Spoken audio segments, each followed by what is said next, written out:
The stars were beautiful, but they were empty. Dr. Sarah Chen floated in the observation deck of the research vessel Discovery, staring at the massive structure that hung in space before them. The relay station was enormous, bigger than Earth's moon, and it was dead. No lights. No signals, no life. Just cold metal and silence. "This is the 47th one," Captain Rodriguez said behind her.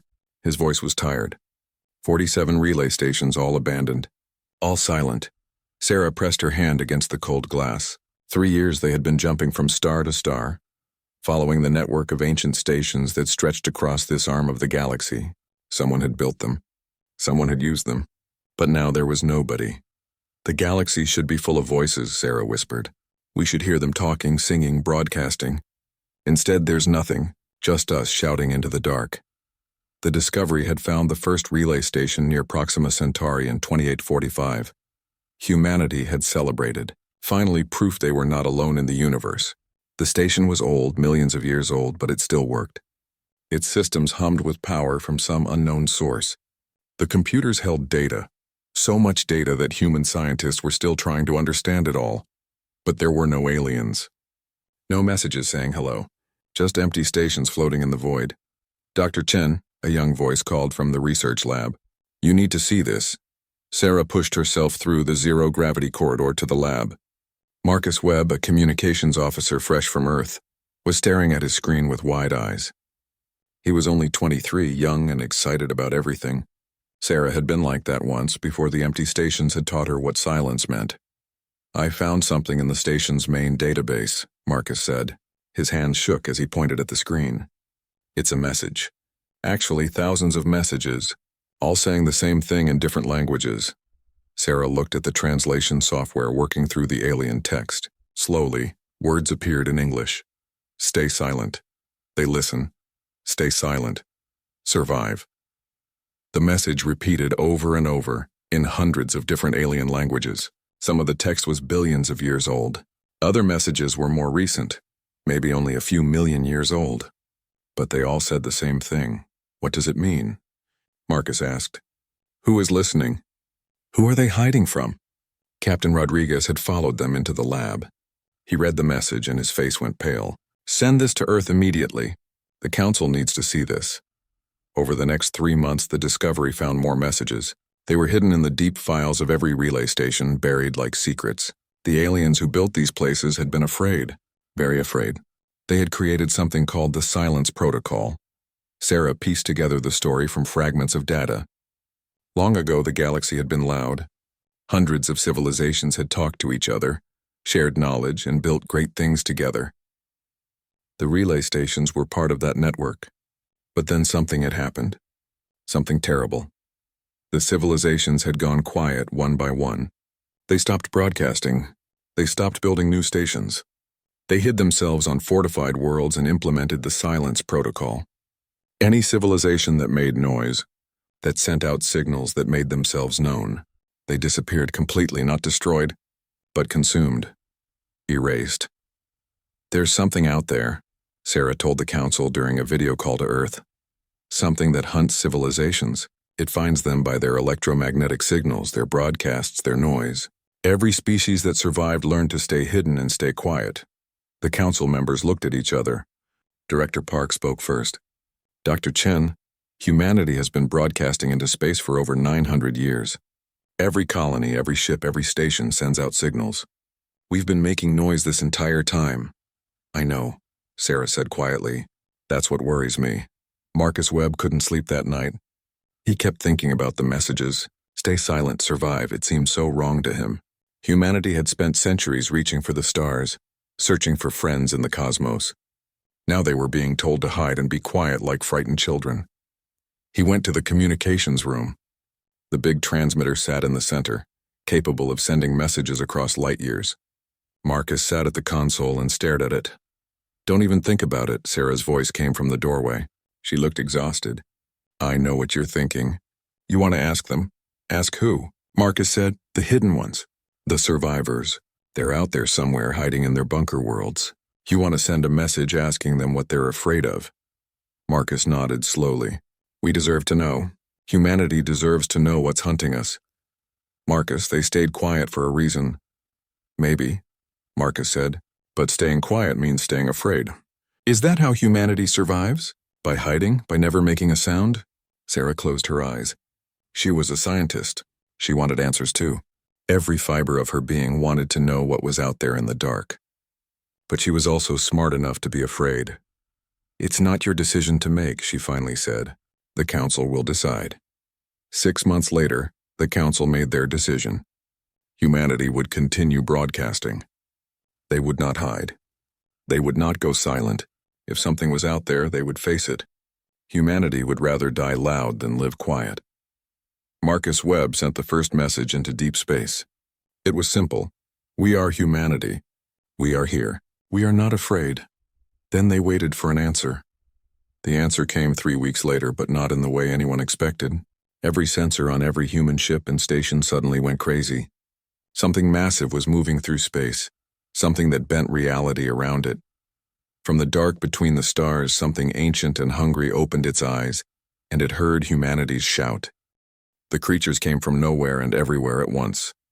Admiral James Kozlov watched the tactical display with growing horror as red dots appeared across human space. They weren't using normal travel.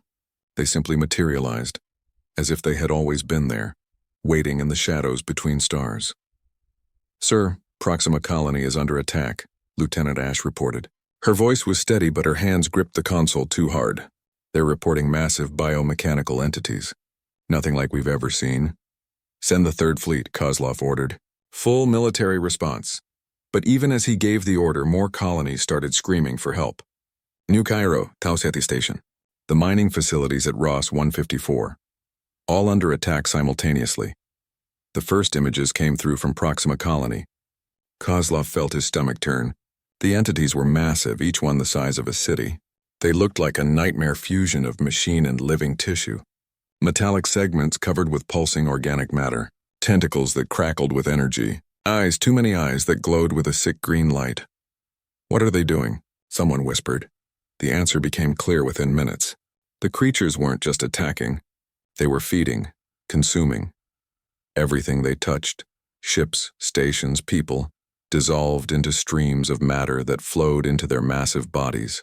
They ate metal and flesh with equal hunger. Third Fleet engaging, Ash reported. They're firing everything they have. Kozlov watched as humanity's warships unleashed their arsenals. Nuclear missiles, plasma cannons, railguns firing projectiles at a fraction of light speed. The weapons hit the creatures and simply disappeared, absorbed like raindrops into the ocean. Then the creatures struck back. Beams of energy lashed out and human ships died. Not exploded, but simply ceased to exist, converted into raw material for the monsters to consume. Third Fleet is gone, Ash said quietly. All ships lost. Within 24 hours, humanity had lost 17 colonies and 43 military vessels. The creatures, which scientists were now calling devourers, continued to appear throughout human space.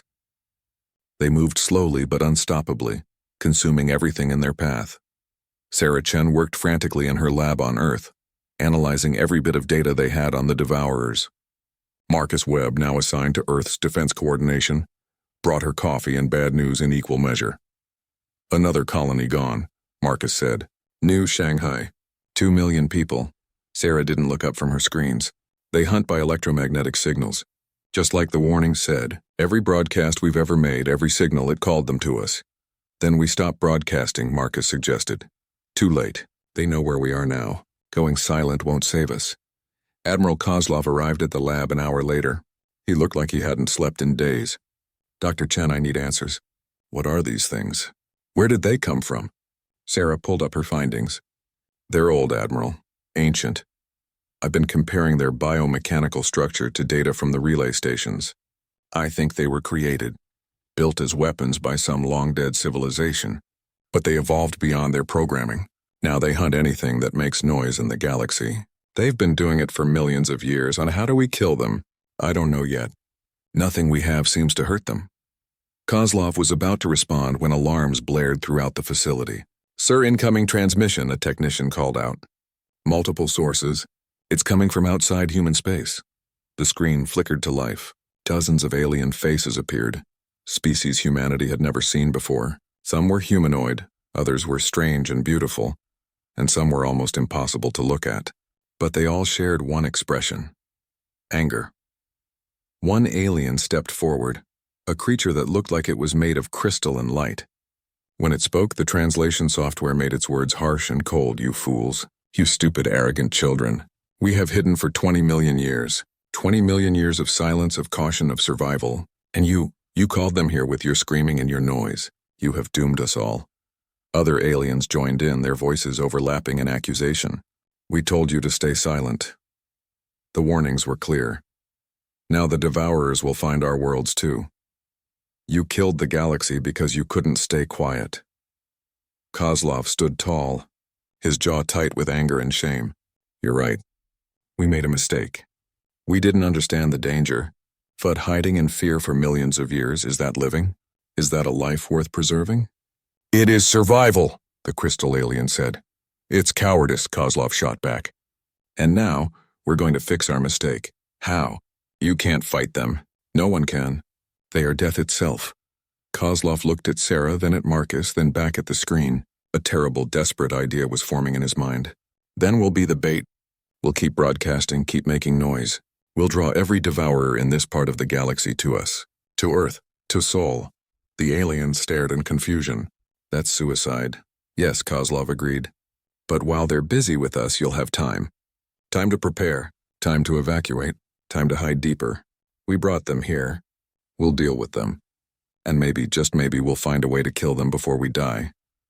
"You cannot kill them," another alien said, its voice sad. "They are beyond death." "We're humanity," Marcus spoke up. "We've been told we can't do a lot of things. We usually do them anyway." Kozlov turned to his communications officer. "Send a message to all human colonies and ships. Tell them the truth. Tell them we're going to make our stand at Earth. Any civilians who want to evacuate to deep space, we'll help them. But anyone willing to fight, we need them home."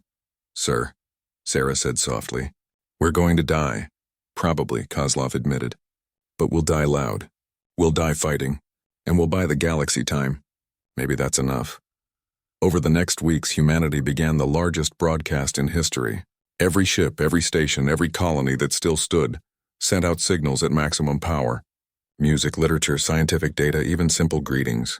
They screamed into the void, calling the Devourers to them, and the Devourers came. They changed course, all of them, turning toward Sol, toward Earth, toward humanity's last stand. The hidden civilizations watched from their bunker worlds, shocked and horrified and perhaps a little bit awed. Humanity was making itself the loudest target in the galaxy. Marcus stood on Earth, looking up at the stars, knowing that death was coming from those beautiful lights. "I asked what they were hiding from," he said to Sarah. "I got my answer. Do you regret it?" she asked.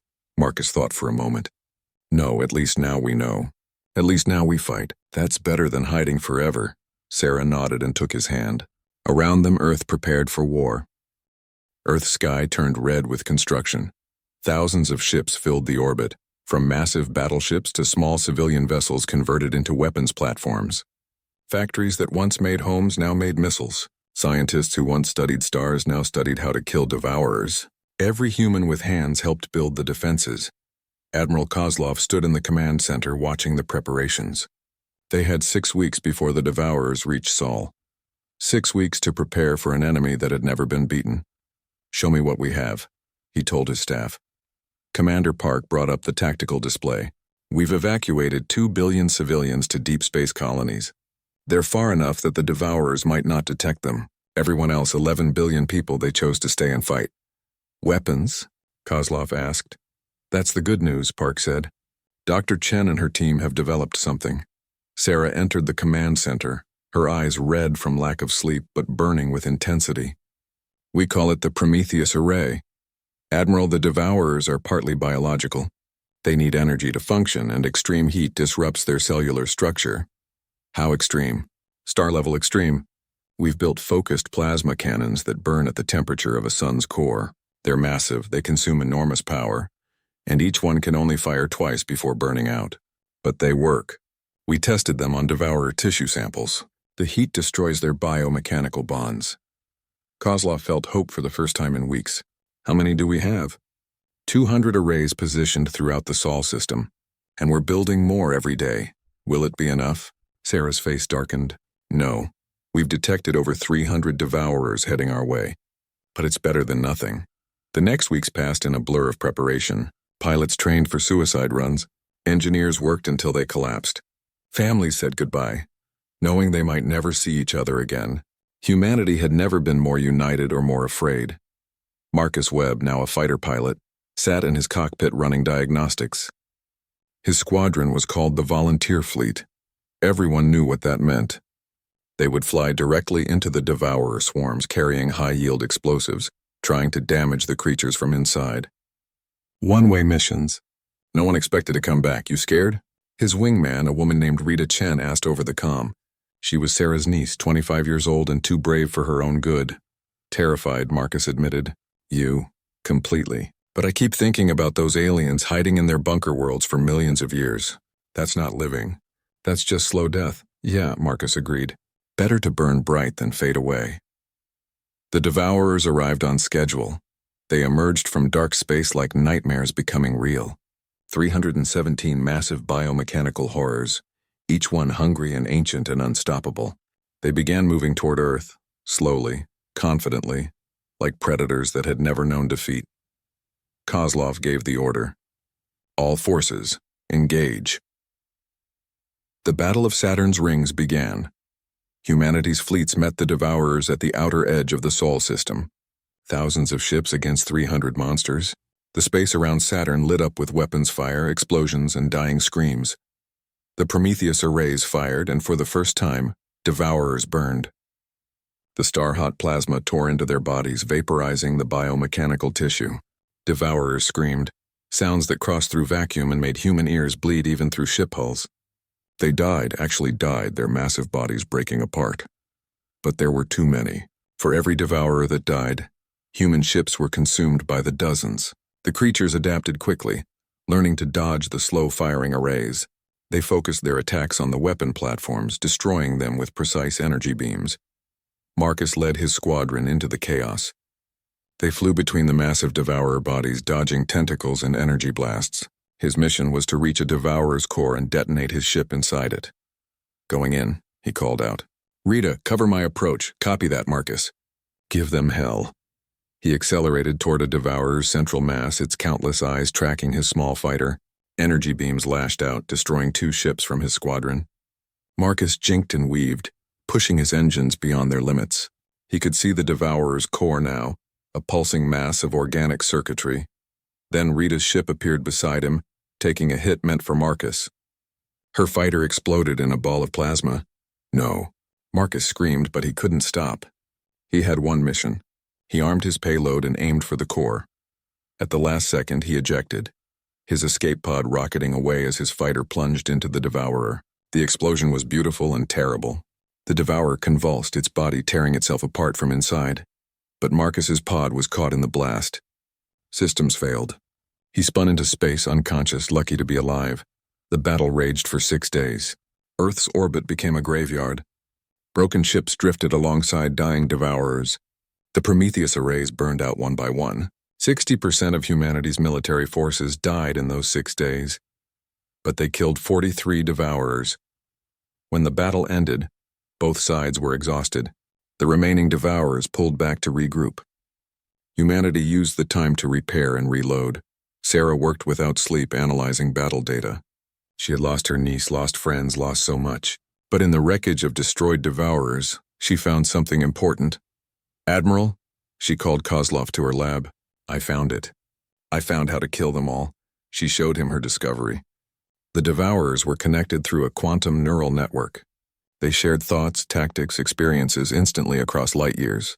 But the network had a central node, a single point where all the connections met. It's not in normal space, Sarah explained. It exists in null space, a parallel dimension. The devourers use it to coordinate their attacks across the galaxy. If we destroy the central node, the entire network collapses. Every devourer everywhere dies at once. How do we reach null space? That's the problem. We need to go through a devourer's body deep into its core. There's a biological gateway there, but it only opens when the devourer is actively feeding. Someone would have to go inside a living devourer and navigate to null space. Kozlov stared at the data. It's suicide. Yes, but it would end them. All of them, forever. How many people do we need? A small team. Maybe 12 ships. Small fighters that can navigate inside a devourer's body. They'd need to reach the gateway, open it, enter null space, find the central node, and destroy it. And the chances of survival? Sarah's eyes filled with tears. None, zero. Everyone who goes will die. Kozlov nodded slowly. He looked at the tactical display showing Earth, battered but still standing.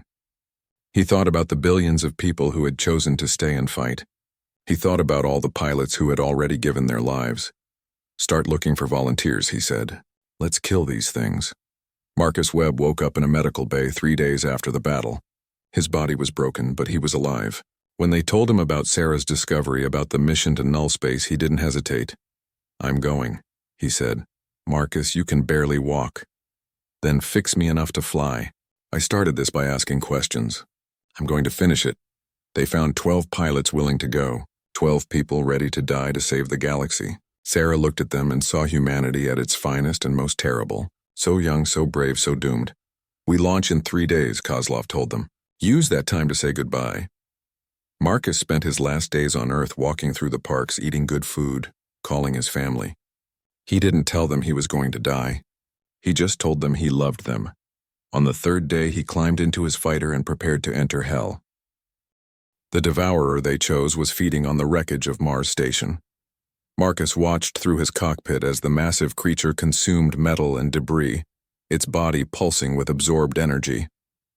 The thing was the size of a mountain, covered in eyes and tentacles and things that had no name. Just looking at it made his head hurt. All null dive pilots, this is Webb, he said over the secure channel. Stay close. Stay focused. Remember the mission, 11 voices acknowledged. 12 pilots total, flying 12 small fighters loaded with enough explosives to crack a moon. Sarah had given them detailed maps of a devourer's internal structure, but maps couldn't prepare them for the reality. Initiating approach, Marcus said. They flew toward the devourer's feeding aperture, a massive opening where streams of matter flowed in. The creature noticed them immediately. Tentacles whipped out, energy crackled. 2 fighters exploded before they even reached the entrance. 10 left.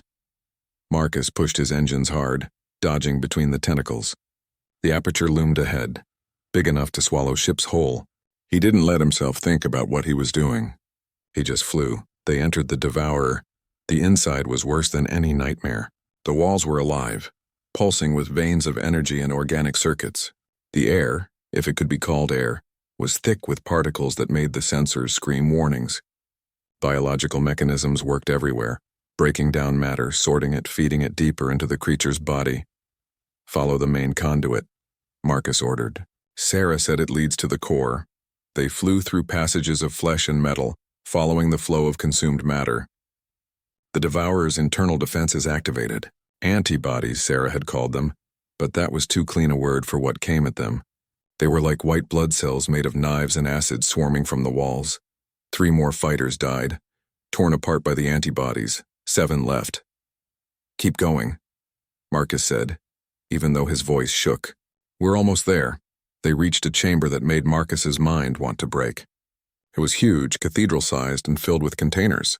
Thousands of them, millions maybe, stretching in every direction. Each container held something, specimens preserved in stasis. Oh God, someone whispered over the comm. The containers held aliens, dead civilizations preserved like insects in amber. Marcus saw beings made of light, creatures with wings and metal bones, things that looked almost human. Each one was labeled in languages unknown, cataloged and studied. The devourers don't just eat civilizations, Marcus realized. They collect them. They study them. Focus, another pilot said. We need to keep moving. But Sarah's voice came through on a private channel just to Marcus. Wait, I'm seeing the data from your sensors. Marcus, this is incredible. We could learn so much. Sarah, we don't have time. I know, She paused. Marcus, I need to tell you something. I infected myself. What? With devourer nanoorganisms. From the samples we collected. I've been studying how they work, how they interface with the devourer's biology. I can help navigate to the gateway, but I need to be there. Marcus felt ice in his stomach. You're on a ship behind us, aren't you? I'm sorry, Marcus, but this is the only way. A small research vessel appeared on his sensors following their trail into the devourer. Sarah had hidden herself in the mission knowing no one would let her come if they knew. Sarah, you stubborn, brilliant. Save it. She cut him off. I'm seeing the gateway up ahead. Big chamber, lots of energy. That's where we need to go. They pushed forward, losing 2 more pilots to the Devourer's defenses. 5 left, plus Sarah. The gateway chamber was beautiful and horrible. Energy swirled in patterns that hurt to look at, forming a vortex between dimensions. The gateway itself looked like a wound in reality, opening and closing with the Devourer's feeding rhythm. There, Sarah said. We go through there. But I need to interface with the gateway to stabilize it. She maneuvered her research vessel close to the gateway controls, strange organic mechanisms that pulsed with stolen energy. Through his cockpit, Marcus could see her hands working, infected with Devourer technology, touching the controls like she belonged there. The gateway stabilized, opening wide. Beyond it was darkness, pure and complete, with a light in the center that hurt to see. That's null space, Sarah said. The central node is in there. Marcus, you have to go now. I can only hold this for a few minutes. What about you? I'm staying. Someone needs to keep the gateway open. Besides, the infection is spreading. I'd be dead in an hour anyway. Her voice was calm, accepting. Tell my family I love them. Tell them I helped save the galaxy. Sarah, go, Marcus, please, make this worth it. The Devourer's defenses swarmed into the chamber, finally recognizing the real threat. They attacked Sarah's ship, tearing into it. All pilots go, Marcus shouted. Through the gateway now. They flew into null space. Reality broke. Marcus couldn't describe what he saw. His brain wasn't built for null space. He caught glimpses of forever, of nowhere, of impossible angles and colors that didn't exist. His fighter screamed warnings as normal physics stopped applying. But there, in the center of the madness, was the central node. It was alive, conscious, an intelligence made of quantum connections and ancient hunger. It was the size of a star but existed in a space smaller than an atom. It was the Devourer's true form, the source of all the creatures that hunted the galaxy. And it saw them. The node attacked with thoughts that killed. 2 pilots simply stopped existing, their minds unable to cope with what they experienced. Another pilot fired their weapons, but the missiles just disappeared into the node's gravity well. Marcus's fighter was dying, systems failing in the impossible environment. He looked at his remaining wingmates. 2 pilots left beside him, their ships barely holding together.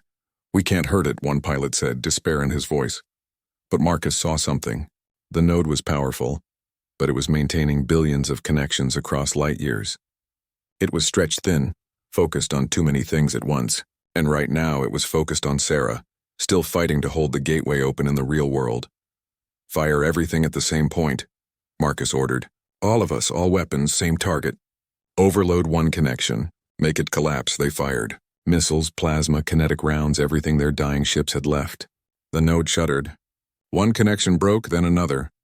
The quantum network started to fail. The node screamed. The sound existed in every dimension at once, a death cry that echoed across the galaxy. Marcus armed his ship's self-destruct and aimed for the breaking point in the network. This is for Rita, he said. For Sarah. For everyone who died loud. He fired his engines, accelerating toward the node. At the last second, the node's death throes created a shockwave. It caught Marcus's fighter and threw it backward through the collapsing gateway, back into real space. He was unconscious when his emergency systems ejected him from the dying ship. Behind him, in null space, the central node died. Across the galaxy, every devourer stopped moving at the same instant. Their bodies went rigid, their eyes dark. The quantum network that connected them collapsed, and without that connection, they were just meat and metal. Dead. All of them. Forever. Marcus woke up days later in a medical ship. They told him about the other pilots, all dead. About Sarah, who had held the gateway until the very end. About the Devourers, now just floating corpses throughout the galaxy. You did it, they told him. You killed them all. But Marcus only felt empty.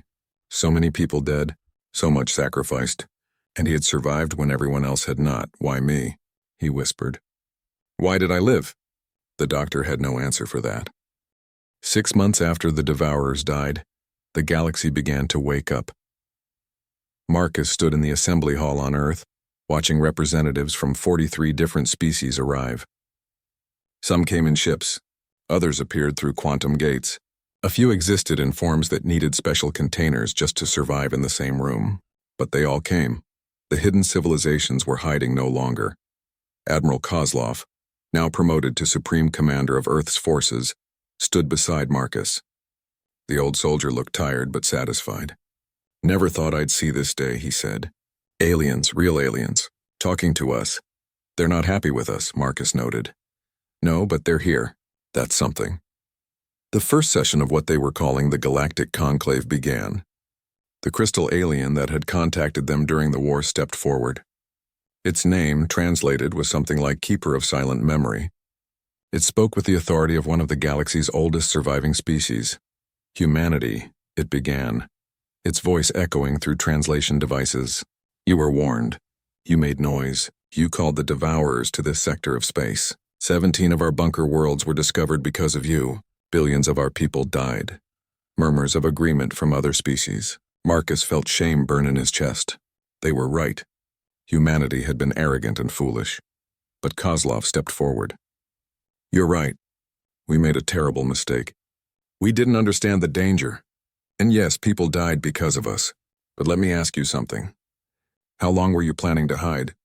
How many more millions of years would you have spent cowering in your bunkers, afraid to make a sound?" "As long as necessary," Keeper replied. "We survived. You existed," Kozlov corrected. "There's a difference. You preserved your lives but abandoned your civilizations. No art, no exploration, no growth. Just silence and fear. Is that really living?" Another alien spoke, a being made of flowing water held in a force field. "You speak of living, but you nearly destroyed us all. Your arrogance almost ended the galaxy." "And our courage saved it," Marcus said, surprising himself by speaking up. All eyes turned to him. "Yes, we made noise. Yes, we were stupid. But we also fought. We found the Devourers' weakness. We killed them. All of them. For the first time in 20 million years, the galaxy is free of them." A smaller alien, reptilian and scarred, hissed its agreement. "The human speaks truth. My ancestors remembered stories of the before time, when civilizations talked freely. The Devourers took that from us, made us prisoners in our own worlds. Now they are gone. Because of humanity. Because of humanity's sacrifice," another alien added. "We monitored the Battle of Saturn. We saw how many died. We saw the suicide mission into null space. They paid for their mistake with blood. The debate raged for hours. Some species wanted to punish humanity, to restrict them, to ensure they never made noise again. Others, especially the younger species, saw humanity differently. As liberators, as the ones brave enough to do what no one else would. Finally, Keeper of Silent Memory called for silence. "We must decide. What is humanity's place in the new galaxy?"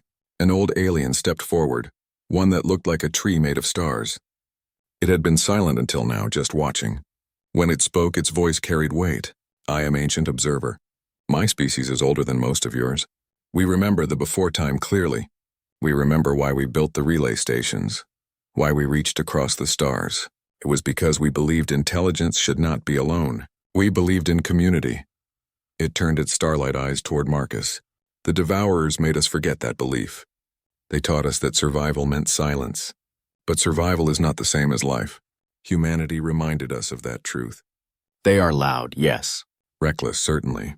But they are also brave. And sometimes the galaxy needs courage more than caution." "What do you propose?"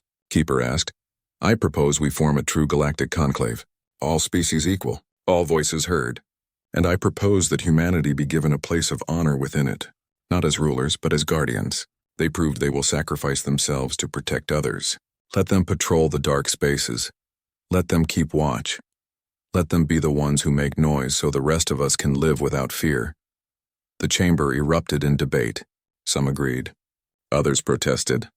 But slowly, painfully, a consensus formed. The Galactic Conclave was established.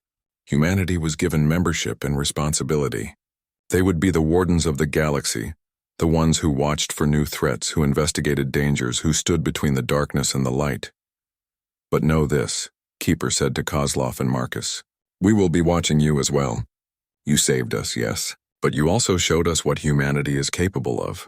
Power and recklessness, courage and destruction. If you ever become a threat to the galaxy, we will stop you. United, we are stronger than you." "Fair enough," Kozlov said. "We'll try not to give you a reason. Over the next months, the galaxy transformed. Civilizations emerged from their bunker worlds, blinking in the light like people waking from a long sleep. The relay stations activated fully for the first time in millions of years. Trade began. Conversation, art knowledge sharing, and humanity stood guard. Marcus, despite his reluctance, became a symbol. The pilot who survived nullspace, the one who struck the final blow against the Devourers. People wanted to interview him, to honor him, to make him a hero. But Marcus didn't feel like a hero. He felt like a survivor who had lost everyone he loved. He requested a position at the new Terran Academy, training the next generation of pilots. He wanted to teach them what he had learned. Not just tactics and flying, but something more important. 50 years later, Marcus was an old man. His hair was white, his body frail, but his mind was still sharp. He stood before a class of young cadets, humans and aliens both, eager to learn. "You want to know about the war," he said. "About the Devourers, about nullspace and the central node and all of it. I'll tell you, but first I need you to understand something." He pulled up an image of space, beautiful and peaceful. "Before humanity reached the stars, we sent out messages. Music, greetings, mathematics. We wanted to find friends, but we found silence. And when we learned why that silence existed, we had a choice. We could go quiet and hide like everyone else, or we could stay loud and face the consequences. We chose wrong at first," he continued. "We didn't understand the danger. We called the Devourers because we were ignorant. But when we realized our mistake, we didn't run. We didn't hide. We stood up and we fought, not just for ourselves, but for everyone. Even the ones who hated us for making noise in the first place." A young cadet, a human girl with bright eyes, raised her hand. "But sir, wouldn't it have been smarter to stay quiet?" "To survive?" Marcus smiled. "Maybe. Probably. But here's what I learned in nullspace when I was staring at that central node, that ancient evil that had kept the galaxy afraid for millions of years. "I learned that silence is just another kind of death. Slow death, safe death, but still death." He walked to the window and looked out at the stars. Human ships patrolled there along with alien vessels, all working together to keep the darkness at bay. "We are humanity," Marcus said. "We make noise. We ask questions. We explore and we fight and we love and we create. We burn bright even when it's dangerous. Because what's the alternative? Hiding forever? Existing without living? No, that's not who we are." He turned back to the class. "You cadets, human and alien both, you're going to be the next guardians. You'll face new dangers, new challenges, and sometimes you'll be scared. Sometimes you'll want to hide and be quiet and stay safe. But remember this. The galaxy stayed silent for 20 million years out of fear. We chose to shout. And yes, it cost us. God, it cost us so much. But in the end, we won. We killed the monster. We freed everyone." Marcus's voice grew soft, thinking of Sarah, of Rita, of all the pilots who never came home. "So when you fly out there into the dark, when you face whatever comes next, remember them. Remember the ones who died loud, and honor them by living the same way. Never hide. Never go silent. Be the fire that pierces the darkness." The cadet stood and saluted, human and alien together. Marcus returned the salute, feeling the weight of years and memory. Outside, across the galaxy, humanity's broadcasts continued. Music and science, art and mathematics, greetings and warnings. They made noise, constant and defiant, ensuring that anyone listening would know one thing. The galaxy was no longer silent. The age of fear was over. And if anything else was hiding in the dark, waiting to strike, they would face something they had never encountered before. They would face humanity. And humanity, loud and fierce and stubbornly hopeful, would never back down. They would stand guard over the galaxy they had saved, making sure that no one ever had to hide in fear again. Marcus looked at the stars one last time and smiled. Sarah would have liked this, he thought. A galaxy full of voices all shouting together into the beautiful, dangerous dark, loud and alive, forever.